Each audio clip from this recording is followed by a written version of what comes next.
more unemployment, no more inflation, no more workers on strike, no more violence in the streets.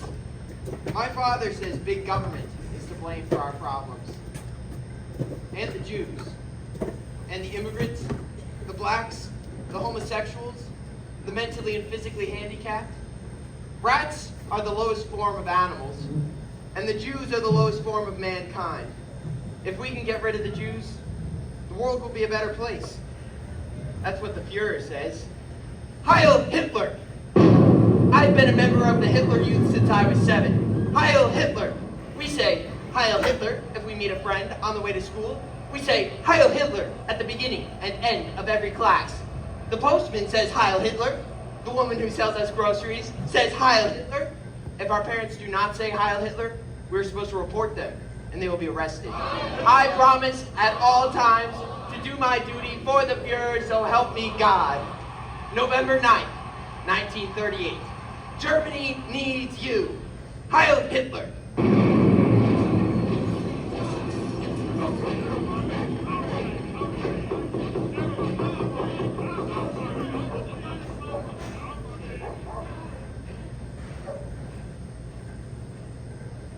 My name is Helmut Silberberg. I was born in 1926 in Germany and later moved to Holland to escape the Nazis.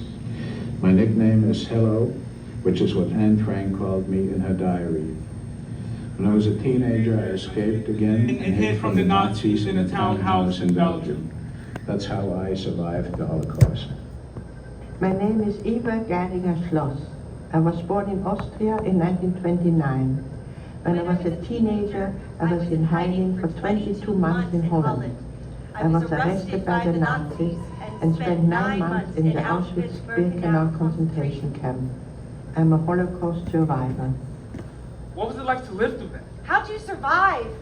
What made the Nazis so cruel? That could never happen again, could it?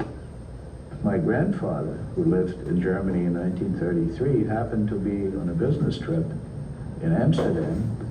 And the day Hitler was elected, he called my grandmother on the telephone and told her to sell everything. He's not coming back to set foot in Germany. He understood something that some people did and some didn't.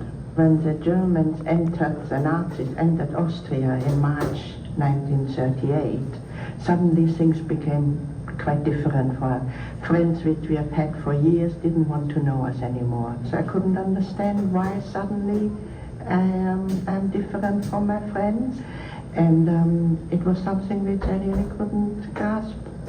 There were people, such as my father, who thought that this would blow over. The idea being that the German people would never allow this to go on. They're civilized. This cannot happen here. This is as far as it's going to go. And he belonged to, unfortunately, to a group of Jewish people who were wrong.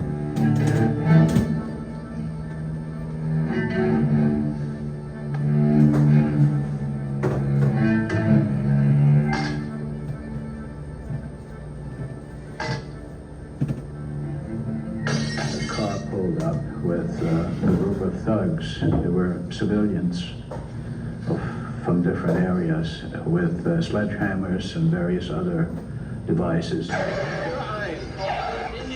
Schmeißen wir die Fenster ein. Wir wollen bestimmt Saujuden. Hier ist noch ein Juden. Are they gone, Mother? Mother? My mother, who was at the door, was hit with a sledgehammer over the shoulder. Mother, did they hurt you? They hit me. I know. I didn't know what to do. They had sledgehammers and crowbars. They were drunk. Your father. Where is your father? They didn't get him. Did they take your father? I'm here. We had a flat roof in back of where we were living. My father was able to get out there. We have often wondered about the reactions of our neighbors who witnessed some of this. And I don't really know. I am certain that there were people in Germany who were abhorred by this, Germans. But not much was done to help the Jews. It's best if you go to your grandparents for a while. And we'll come back, Father. We didn't do anything wrong. It was a mistake. You It's said too you- dangerous, son. We don't know what's going to happen. What do you mean? You'll be safe in Amsterdam with your grandparents. We'll join you as soon as we can. If you get scared, remember our secret tune.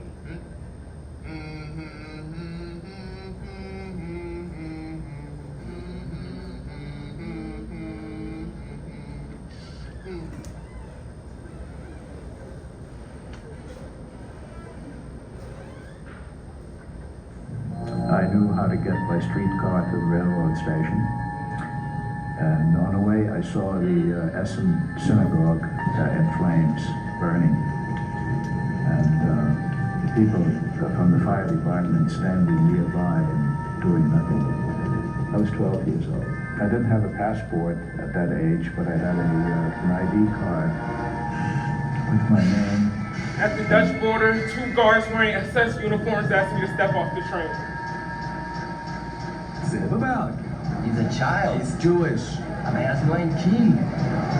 Die werden erwachsen, die Kinder. Den schnappen wir uns. Den brauchen wir nicht zu nehmen. Wir haben Instruktionen, dass wir alle nehmen von 12 aufwärts. Der sieht mir mindestens nach 12 aus. Ja, Befehl ist Befehl, das brauche ich nicht mehr zu hören. Kinder Something happened, I never knew what, at the other end of the station platform, and they walked away. And I got back on the train. By the time I reached my grandparents' house in Amsterdam, they had no idea what happened in Germany. I always felt that at first they really didn't believe me, why I was there. But the next day, it's on the radio and all on the newspaper. The German Kristallnacht, Night of the Broken Glass, had destroyed Jewish businesses, burned synagogues. 30,000 German Jewish men and boys were arrested and sent to concentration camps. I don't know when I'll see my parents again. Or if I'll see my parents again. I'm lucky to be in Amsterdam with my grandparents. For the moment, I'm in a safe place.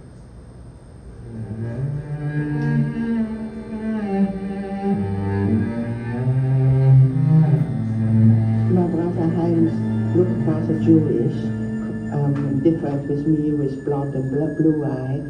And so everybody knew he was Jewish. And his friends from his school, from his class, attacked him one day. And he came home all bleeding, his nose and his eye was cut. Heinz, what happened? They attacked me. Who? I was at school. I was just School? standing there. Who would do They such were a thing? friends, just kids at school. They called me a filthy Jew and they started hitting me. Why didn't you tell the teacher? Eva, he was there. My teacher watched the whole thing. Muti! I'm sure he stopped it. What did He he watched, and then he walked away. Muti! This was the situation in Austria at the time. We leave Austria and immigrate to Belgium. And then we move again. And again. We try to stay one step ahead of the Nazis.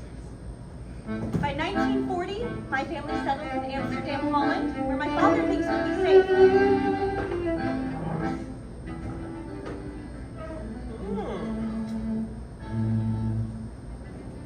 Every month, we will measure you and see how much you've grown. You'll be safe here. We'll all be safe here. You're growing so fast, Evie. We'll have to have that dress lengthened. There was a dressmaker in our block where we lived, and we got there and she said, "Can you just wait in the hall?" So I sit down, but I hear a voice behind the curtain. A girl who sounds very determined. This dress would look much better with shoulder pads. Do you think the hem is all right this way? I think the hemline should be just a bit higher. And shoulder pads. Definitely shoulder pads. It was Anne Frank. Do you like it? Oh, yes! I didn't know, of course, that later on I was going to be asked questions about her because she became really a very famous person through writing a diary. She was a very pretty girl, very lively, talked a lot, giggled a lot. Eva, is he looking at me? Who? That boy!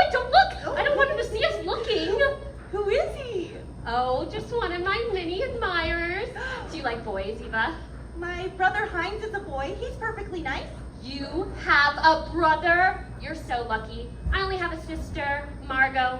She's 3 years older than us, and she says she doesn't really like boys. But I think she's just a big pretender. Oh, he's looking again. And he has a friend. Maybe his friend is in love with you. I don't know. You should talk to him. Oh, no, I am still so new, Anne. I can't speak Dutch yet. I feel strange, like I don't belong.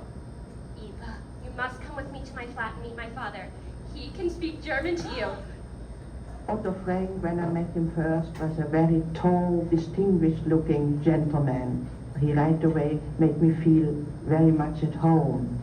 And he spoke to me in German, which was wonderful for me because I'd just been in Amsterdam perhaps for 6 weeks, and I didn't speak the language, of course. I didn't suspect that later on he was to become my stepfather. The Nazis came in with their armies on May 10th, 1940, and occupied the Netherlands rather quickly. After 5 days, the Germans had won the war. They bombarded Rotterdam, and the Dutch capitulated. So then we realized we were really trapped. They started to take the measures against the Jewish population. So life became very, very difficult. Jews are not allowed to go outside after 8 o'clock at night. Or before 6 o'clock in the morning.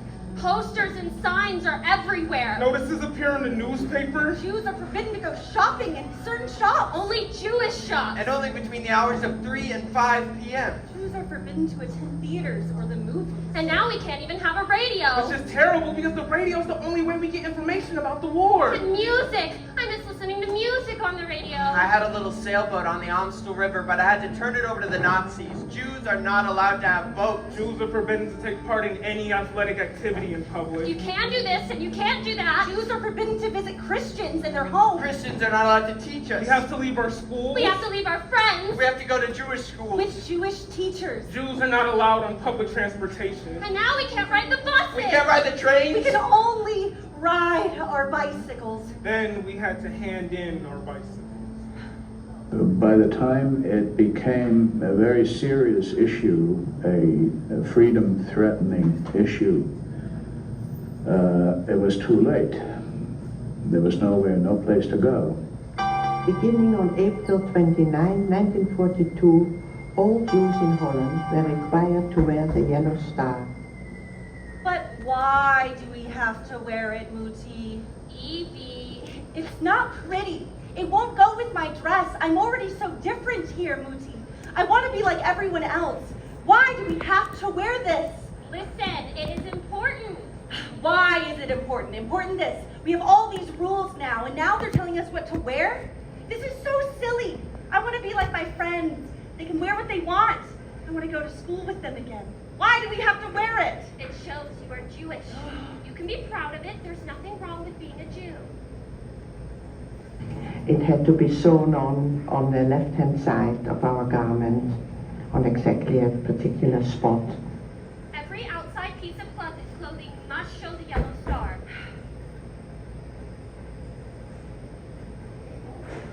Evie! Listen very carefully. You must always wear the yellow star now. If you don't, the Germans could arrest you. I was sitting outside with a friend talking. It was a hot day, so my friend took off his jacket, and he wasn't wearing the yellow star on his shirt. An informer Nazi saw us, and he arrested my friend for not wearing the yellow star. He's never been heard from again. He was 16 years old.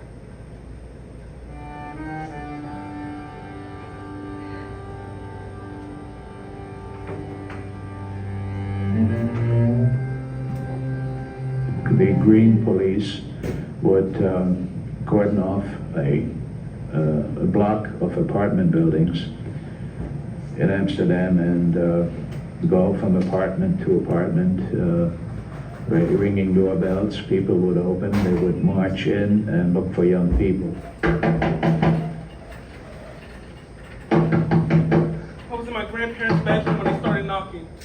door to the wardrobe was open and I hid behind it. The police came in, started looking around, looked in the wardrobe, but they didn't look behind the open door. They didn't see me. By sheer dumb luck, they just didn't see me. I received this diary from my parents for my 13th birthday. The cover is red plaid. It's the most beautiful diary ever. Hundreds of these blank pages. I can't imagine what I'll write in it. Something unexpected happened yesterday morning. As I was passing the bicycle racks, I heard my name being called. Anna. I turned around and there was this nice boy. Anna.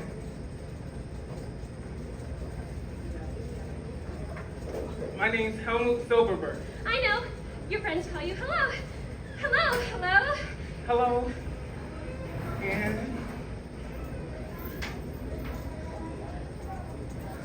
I was hoping, if it's all right with you, can I walk you to school? Oh, yes.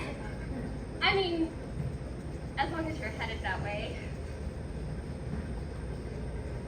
Hello is 16, and I think he likes me. I continue to see her on different occasions, some by coincidence and some on purpose. I turned the corner, and there he was, waiting for me again. He pretended it was just a coincidence, but I think it was on purpose. He definitely likes me. The thing I remember most about her, besides her ability to communicate, is some of her body language when she was sitting in a club chair at my grandparents' home. She would put her arms under her chin and lean forward, which could be interpreted as being flirtatious. I was born in Germany, but we moved here when I was 4. I have all kinds of hobbies. I like music. I like making up stories. I have a diary. I have a cat named Mortia. So, tell me something about you. I come from Germany too. My parents are living in Belgium. There's no way I can get them now, so I'm living with my grandparents. They're a little old-fashioned. They think you're too young. I'm 13. 16. I'll be 16 in 3 years. I don't know whether you can be in love at age 16, really, but it was certainly attractive to her. When will I see you again? I can see you Wednesday evening, Saturday afternoon, Saturday evening, Sunday evenings, and maybe even more. He definitely loves me. I think I was probably in love with her. She seemed to think so too. My brother Hans, he was 3 years older than me, and we had a wonderful relationship. And he was a very, very talented person. He wrote poetry, he painted, he was a wonderful musician. He played piano, he played guitar.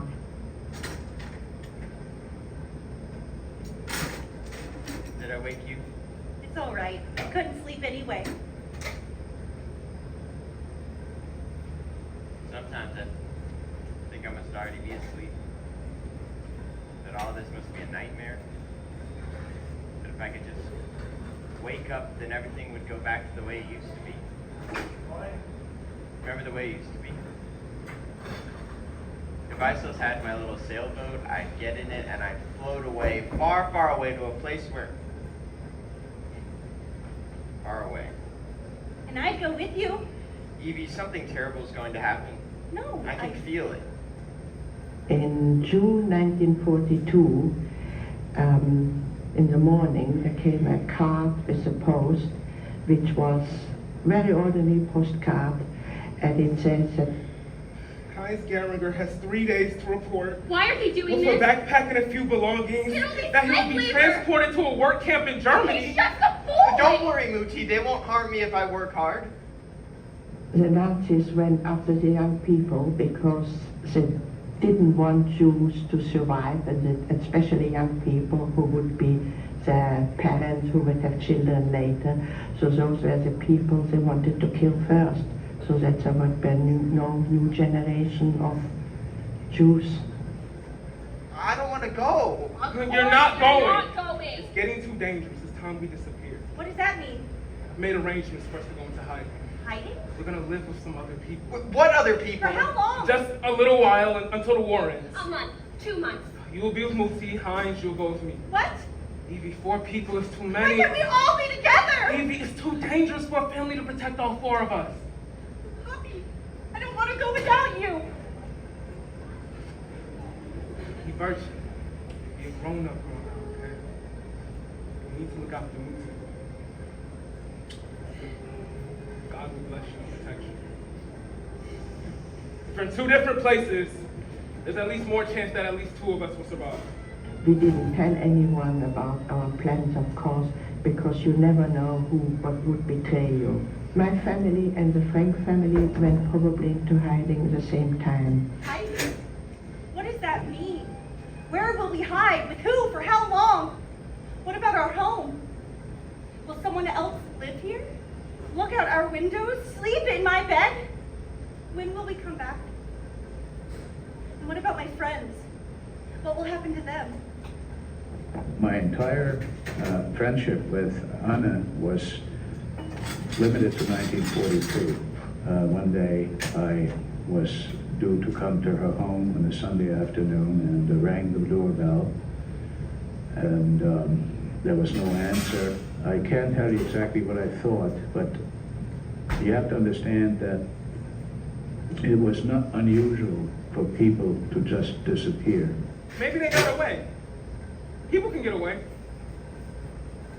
I recall that I was very taken aback, that I was sad about it, not seeing her. I had seen her that morning, but that was the last time I saw her. Maybe they got away. My mother and me left in the morning and went right across Amsterdam to go and to this new place where we were going to stay with a school teacher, Mrs. Klompe. Our contact with the resistance came to visit us and said we must have a hiding place within our hiding place.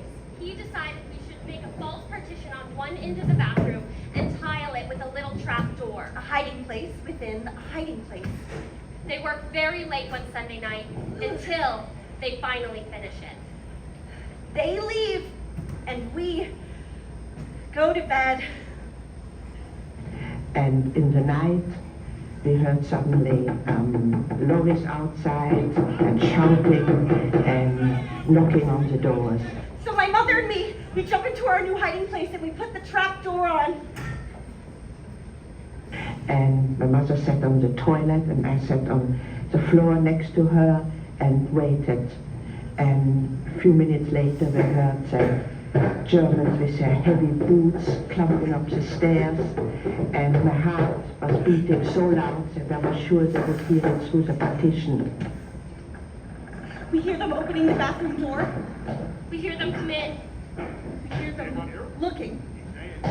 We hear them searching. We hear them talking. We hear one of them say nobody's here. They're leaving. Out of the room, Down the stairs. out of the house. The door slams. They're gone. And this is something, when I talk to you about it now, I feel it as if it's still happening. We're safe. But I can't go to bed. The sun comes up and it begins again. In hiding, minutes turn into days, turn into weeks, turn into months. I would do anything to walk in the fresh air, to feel the sunshine, to be free. My mother and I have to sit at the kitchen table all day and whisper. We can't even move. Shh. The neighbors might hear you. No one can know you're here. But I am here. You're here, Muti. Sometimes I lay in bed at night and just kick at the sheets because I'm so frustrated. Muti, I'm 14 years old. I want a normal life. It's almost 3 o'clock. Miss Cromwell will be home soon. Then we can move around. Then we can talk. Move around? talk. I want to go ice skating on the canals, drink hot cocoa. I want to go back to school and see my friends. I want us to be a family again. I miss Poppy. I miss Heinz. If you spend 2 years with one person day and night, of course you have a very, very close relationship. So I was really my mother's everything, and she was everything to me. I had been to see friends who lived relatively far away. I was late coming home. It's 10 minutes past 8, 10 minutes past curfew. I turn a corner a block away from my grandparents' house, and there they are, German soldiers. They don't even ask for identification. They don't have to. I'm wearing the yellow star. They didn't say much. They just, one of them took me by my arm and told me to get on the truck. I'm on a truck for about a half an hour. There's a young German soldier holding a rifle staring straight ahead. I know that if I'm going to escape, this is it. I push him off back.